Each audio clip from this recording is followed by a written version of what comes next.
Hey everyone, it's Adam. Hope everyone's having a great Labor Day weekend.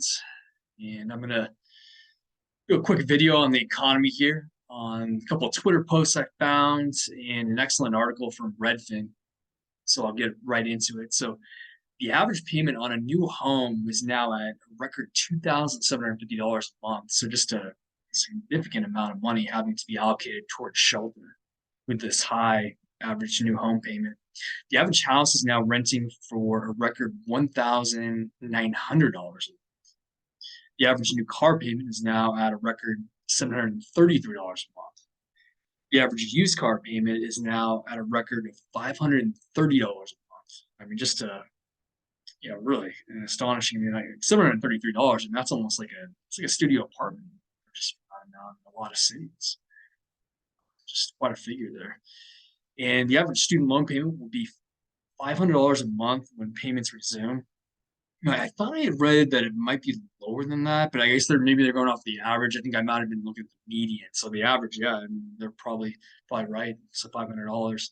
The average gallon of gas is now nearing $4 a gallon. It's right around that here in Arizona. I was out in California not too long ago, and it's over $5. I just don't know how people are doing it. And the average household credit card balance is now at a record $7,300, and that's with the APRs at a very high rate because the prime rate's gone up. So I believe they're like right around 24% for the average APR. Average household will have $0 excess savings by the end of this quarter. And what they're saying is, how can the average person afford to live? I mean, it's so true. I mean, it's just the inflation is just really, really not good. All right, and this is going to be the next article here from Redfin, and I'll just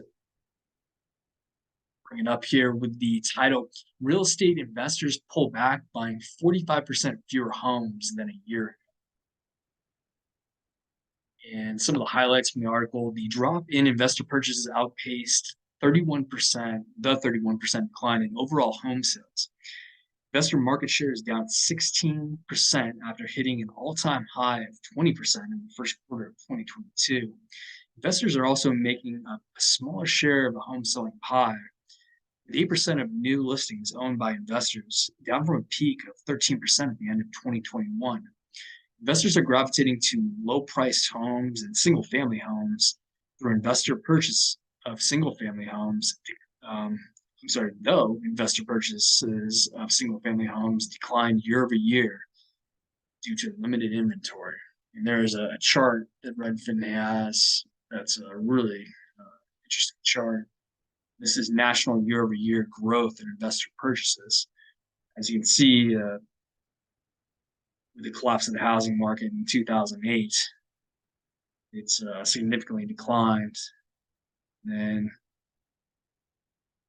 last decade, it's gone up, astonishing figure here, 2022, and then it's really declining, like back in 2008.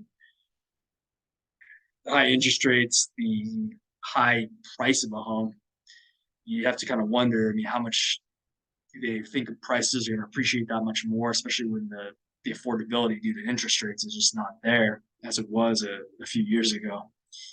So that's a really interesting article from Redfin. And then the last post here this is from the Twitter account of Jesse Felder. He has a podcast that's a interesting podcast. I'd recommend people check him out. And sorry, my computer is slowly bringing it up. Like, I got a new computer actually, an HP, and for some reason the Twitter takes a little bit more time to pull up, and I'm not sure why. It's eventually it's we'll bring it up. All right, so more Americans are falling behind on their car loan and credit card payments than at any time in more than a decade. A troubling signal of consumer stress as higher prices and rising borrowing costs are squeezing household budgets. So there's the delinquency spiking here. Higher rates, as we can see, and higher prices in that last post, it's going to be just less and less affordable to have a car. And I think I did a video on transportation costs a few videos ago. So this kind of just adds to more data on that. And with the credit cards being extremely high APRs right now, due to the prime rate increasing, you're going to see likely more accumulation of credit card debt. So those are that's the video for today. And I hope everyone has a great holiday weekend and a great evening. Take care.